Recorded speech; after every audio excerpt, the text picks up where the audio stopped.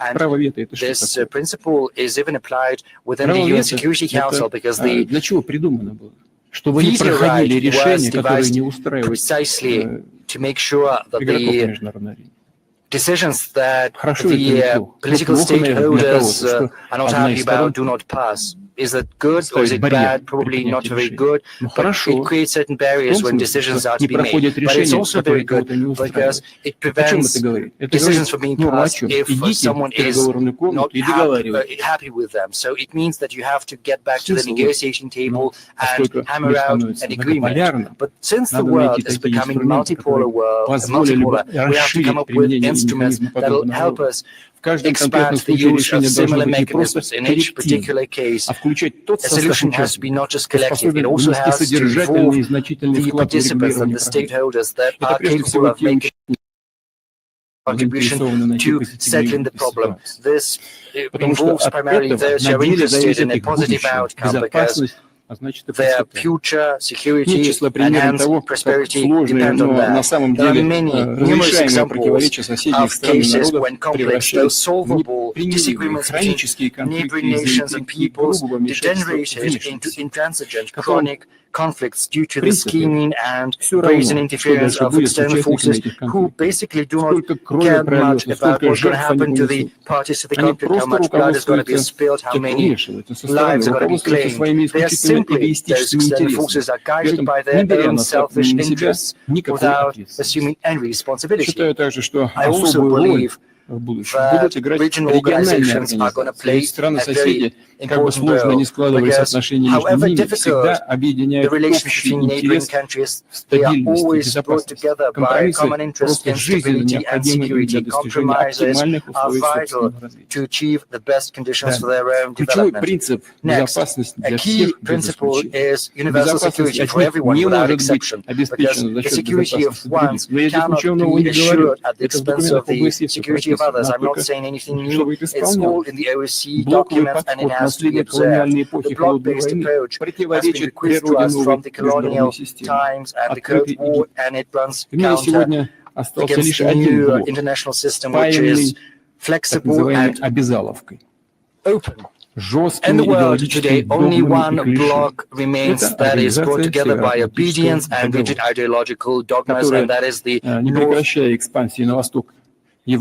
Atlantic Treaty Organization, and it continues its expansion to the east of Europe, all while trying to project its approaches to other spaces across the world, which is a violation of its founding documents, and this is a blatant anachronism. On many occasions, we've spoken about the destructive role that NATO continued to play, especially after the disintegration of the Soviet Union and the Warsaw Treaty Organization, when seemingly the alliance had lost its formal raison d'etre, which had been declared before. I believe the US understood that this tool was becoming, was losing its attractiveness, as it were, but they still needed it, and they still need that to govern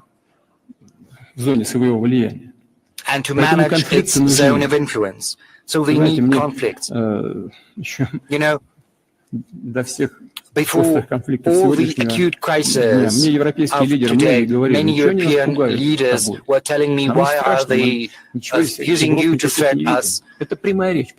You know, I'm basically quoting them. And I think the US understood that full well. They felt that. They saw NATO as a second-rate organization, but trust me, I know what I'm saying. But the experts over there understood the need for NATO. How do you keep it attractive? You have to scare them good. You have to sow discord between Europe and Russia, especially between Russia and Germany, France, and hence the coup d'etat in Ukraine and the hostilities in the east in Donbass. They basically force us to take actions in response, though they got what they wanted. And the same is happening in Asia, on the Korean Peninsula, I suppose. In practice, we see that the world minority is trying to preserve and reinforce its military bloc there by trying to preserve its power. But even within this bloc itself, there is понимать, a видеть, noticeable что жестокий understanding диктат старшего брата that the strict никак не diktat of the способствует big brother решению in no стоящих ways перед всеми задач. does nothing to Тем более facilitate явно addressing the противоположны tasks at такие hand, устремления интересам And it остальных also стран мира.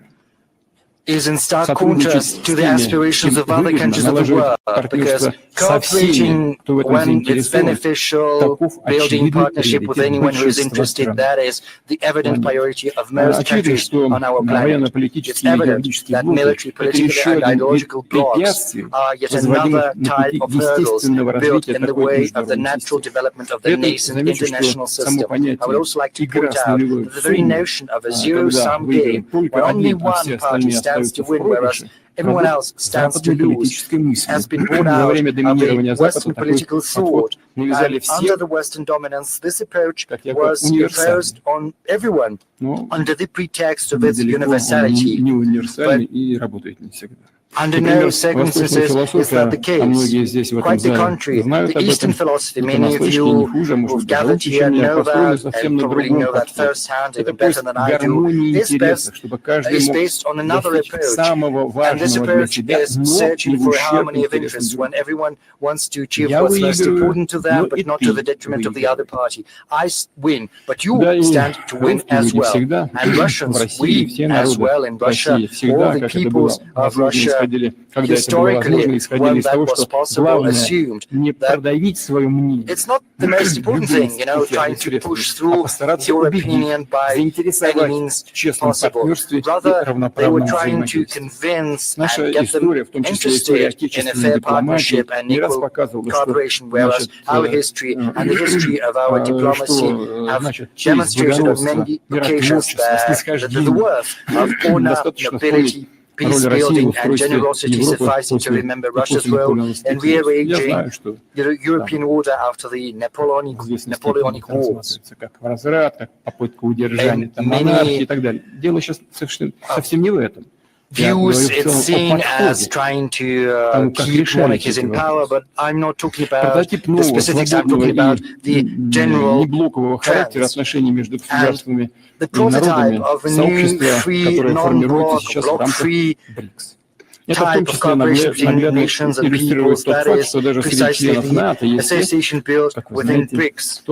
And this is amply demonstrated by the fact that even within NATO there are those who show interest in working closely with BRICS, and I do not rule out that in the future other countries will also think about cooperating more closely. And this year, our country held chairmanship in BRICS, and as you're aware, we've just recently held the summit in Kazan. I won't hide it, coming up with a coordinated approach among the countries whose interests diverge in many points. Is a tall order. Diplomats and other statespeople had to spend no effort and show a lot of tact, demonstrate the capacity to listen to one another to obtain the requisite result. It took a lot, but this is how we forged the unique spirit of cooperation, which is based on mutual understanding rather than coercion. And we are confident that BRICS sets a very good example for everyone as a beacon of constructive cooperation in a new international landscape. I would also like to add that within BRICS there are meetings of entrepreneurs, scholars, intellectuals of our countries. This can serve as a platform for a profound philosophical fundamental perception and analysis of current processes of the world's developing with due regard for the characteristics of each and every civilization with their culture, history, identity, and tradition. The spirit of respect and due regard for the interests of one another. This is precisely the basis of the future system of Eurasian security, which is beginning to take shape across our vast continent. And this is not just about a multilateral approach. This is also a multifaceted process, because right now security is a comprehensive notion that encompasses not just the military and political aspect. It's impossible to achieve without ensuring social and economic development of any nations, and also stability against any external challenges, both natural and man-made, in the real world and in cyberspace. Fifth, fairness for everyone, because inequality is the true scourge of the modern world. Within nations, inequality breeds social tensions as well as political instability, whereas in the international arena, it is a source of the development gap between the golden billion and the rest of humanity, which is fraught with greater political disagreements and also, most importantly, with worsening migration issues. Almost all developed nations of the planet are facing increasingly less controllable influx of those who want to improve their material circumstances, obtain a high social status, gain better prospects, and sometimes simply to survive. And this migration wave sometimes leads to a surge in xenophobia, intolerance to foreigners, enrich societies, which sets off the spiral of social and political troubles and increase a greater level of aggression. The fact that some countries are lagging behind in terms of social and economic development is a comprehensive phenomenon, and there is no magic wand to conjure this disease away. We need to work in a systemic fashion and long term. We need to create conditions which will remove artificial, politically motivated barriers in the way of development. We have to remove attempts at instrumentalizing economy, at weaponizing it, because whoever is the target, everyone gets hit. And the heaviest blow is against the most vulnerable, the people and countries that need support. We are confident that such issues as food security, energy security, access to healthcare and education, and finally, orderly and free movement of people have to be secured against being held hostage to conflicts and controversies, because these are basic human rights.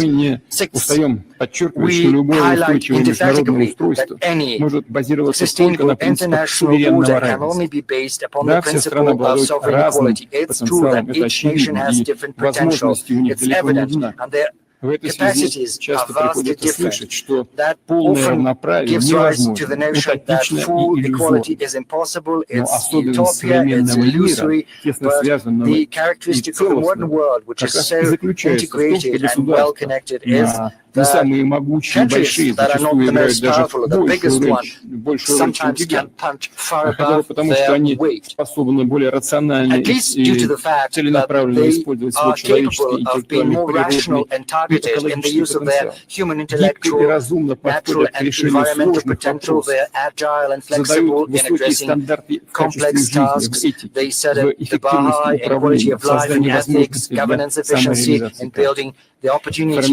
for self-fulfillment within each and every person, in building a very favorable psychological atmosphere in society, which is favorable to the development of science, entrepreneurship, arts, creativity, tapping the talents of young people. These translates into the factors of global influence. To paraphrase the days of physics, maybe the force is not that great, but its efficiency is far better. But the most destructive thing today is arrogance and high-handedness, as well as the need to constantly, insistently pontificate. Russia has never been the one to do that, and we see that our approach is productive. Our historical experience shows indisputably that inequality, be that within society, within the state, or in the international arena, will inevitably lead to nefarious consequences. And I would like to add something that I haven't spoken about. Over the many centuries of the Western-centric world, we've seen the emergence of certain cliches and stereotypes, sort of in hierarchy. Allegedly, there is the developed world, progressive humanity, a certain universal civilization that everyone is supposed to aspire to, whereas there are also backward, uncivilized peoples, basically barbarians, and their only mission is to listen unquestioningly to what they're being told and to act at the behest of those who allegedly stand higher than they do on this civilizational ladder. Obviously, this is a cover for a brazen colonial approach aimed at exploiting the world majority. But the thing is, this is a basically racist ideology that has taken root in the consciousness of many people. And this is also a very serious mental hurdle in the way of universal harmonious development. The world today abhors haughtiness, but it is It doesn't tolerate deafness towards the uniqueness of others. In order to build normal relations, you've got to listen to your interlocutor. You have to understand their logic and cultural background, rather than trying to project on them what you think about them, your own notions. Otherwise, your communication is going to be entirely with the deaf, labeling and also exchange of stereotypes. We know about unique cultures of different nations. On the surface, everything looks decent, music, the folklore. They've been elevated, but essentially the economic and security policy remains the same. Neo-colonial in its essence. Just look at how it works, because the Western economies are blocking everything, trying to pursue their own interests. I refer to the WTO example. They're trying to preserve their dominance for decades and centuries. We have to remember that everyone is equal in that everyone is entitled to no better or no worse than other visions. It's just theirs. And this is the basis for mutual understanding of our interests, as well as respect, empathy, ability to commiserate, to listen to the arguments and points of views of others, and not just to listen, but also to build your policies based on that. Because listening to others does not imply simply agreeing with everything and accepting everything. This is about recognizing the right of your interlocutor to have their own worldview. This is basically the first step in the quest for harmony in your worldviews, because we have to learn to see diversity and differences as something precious and a source of opportunities rather than conflicts. But this is also about the dialectics of history. We understand you and I that the era of drastic transformations will lead to inevitable clashes of interests and shocks. Everyone is going to get to readjust to one another. And probably this interconnectedness of the world, rather than assuage differences, will exacerbate them, making them more jumbled, and the quest for a solution more difficult. Because over the many centuries of its history, humanity has grown accustomed to viewing the use of force as the last resort for resolving differences. Whoever is more powerful is right. Yes, sometimes this principle does work, and it does happen, and a lot of countries are forced to fend for their interests with up in arms, using all means at their disposal. But the world of today is becoming increasingly complex.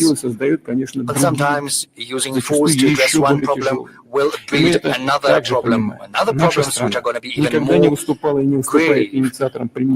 And we understand that our country has never been the one to initiate the use of force. We only are forced to do that when it becomes clear that our opponent is acting aggressively and is not willing to listen to any type of argument.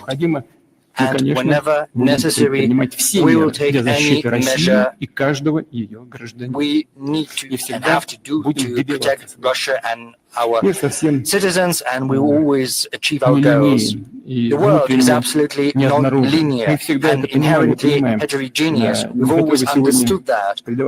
I was not going to take the trip down memory lane, but I remember very well back in 1999 when I stood at the helm of the government, and then I went on to become the head of state. There was something we were facing back then. I think the Russian citizens and the experts who are present here remember that very well as well. We remember the forces behind the terrorists in the Northern Caucasus. We know where from and in what size they were getting money and weapons, moral, political and ideological support. Sometimes it's laughable, but also very sad to remember those developments, because, Al-Qaeda, it's bad, but when it's fighting against you, then it's all right. And all of that breeds conflict. Back then, we fixed a goal for ourselves to use all the time we have, to spare no effort to preserve our country. And всех народов России. It Несмотря на served тяжелейшее the interests экономическое of положение all the после peoples кризиса of Russia, 98 despite года the dire economic straits after the 1991, 1998 crisis and the armed forces falling into disrepair. We've managed to rise together and repel the attack of the terrorists and went on to rout them. Why did I choose to remind you of that? Because right now there are those who once again come up with the notion that the world without Russia is going to be better off. And they wanted to destroy what was left after the disintegration of the Soviet Union, and right now there are those who think that the world is going to be more obedient, it's going to be easier to control without Russia. But on multiple occasions, Russia stopped those who sought world domination, whoever that was. And we're going to do that. And the world is not going to be better. And those who do not understand that they have to realize that it's only more difficult.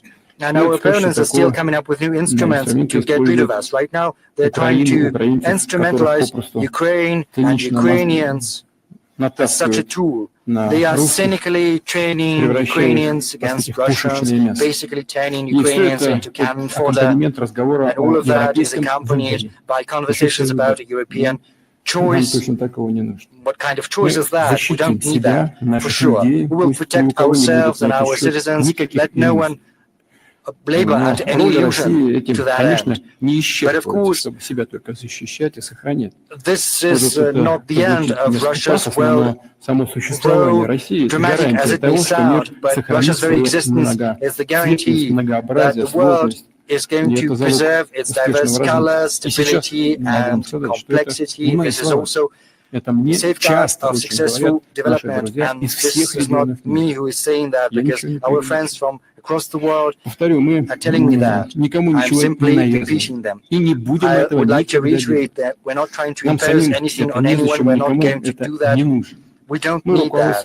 We are guided by our values, interests, and notions of what is right, that have deep roots in our identity, history, and culture. And we're certainly always open to a constructive dialogue with everyone, because whoever has respect for their own culture and tradition will certainly have the same type of respect for other cultures and traditions. Whereas those who are trying to make others behave in an improper manner will inevitably trample their own roots, their civilization and culture. And to a certain extent, this is what we're witnessing today. Today, Russia is fighting for its freedom, for its sovereignty and rights. Without exaggeration, I'm saying that because during the previous decades, on the surface, everything looked so decent because, the G7 was turned into G8. We were invited. But what was truly happening?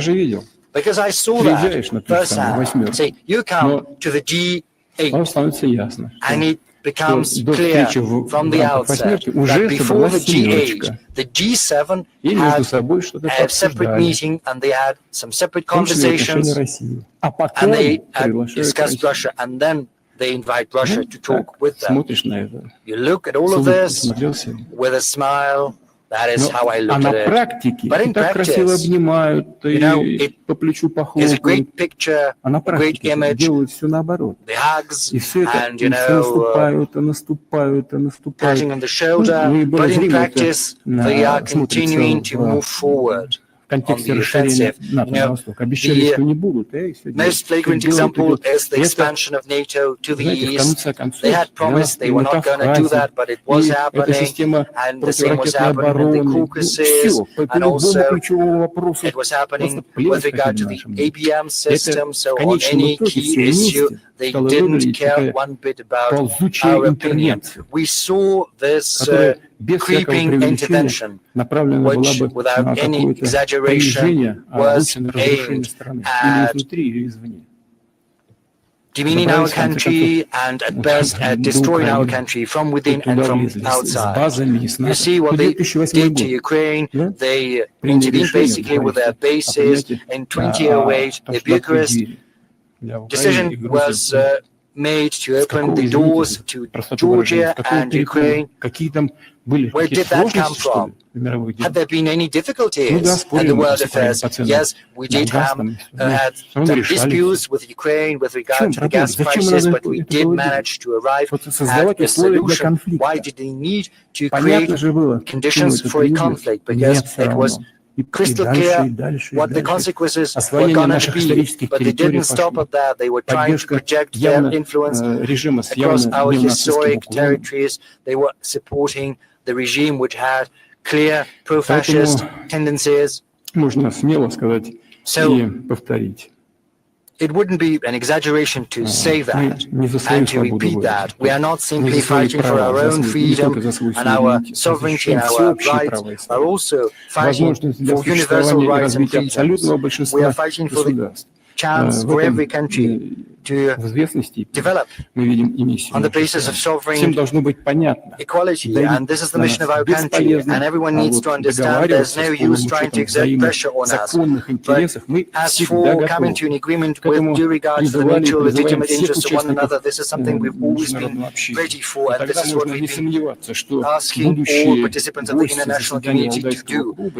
And if that happens, then the future participants of the Valdai Club, which are still school children, students, PhD candidates, young scholars and novice experts, and 20 years or so on the eve of the centenary of the UN, will probably talk about something more optimistic and life-reassuring than the subjects and we have to broach today. Thank you very much for your attention.